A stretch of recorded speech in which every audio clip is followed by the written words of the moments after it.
হাদিসের আলোকে রাষ্ট্রীয় ব্যবস্থায় শ্রমিকদের অধিকার ফিরে না পাবো ততদিন পর্যন্ত আমরা এই র্যালি অব্যাহত রাখবো ইনশাআল্লাহ।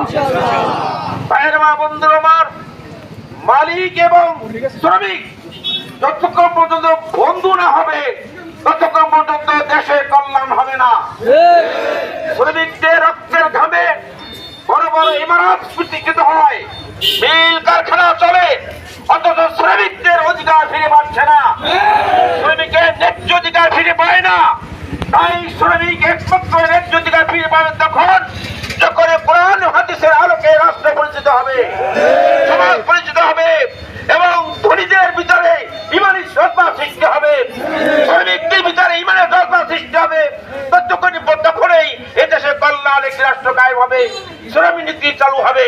তাই আপনারা আপনাদের কাজকে বাংলাদেশ জামাত ইসলামের পক্ষ থেকে তথা শ্রমিক কল্যাণ ফেডারেশনের পক্ষ থেকে আপনাদের ধন্যবাদ জানাই এবং শ্রমিক কল্যাণ ফেডারেশনের ন্যায় এবং ইনসাফ কায়েম করার জন্য উদাত্ত আহ্বান রেখে আজকে সেখানে র্যালি শেষ করলাম।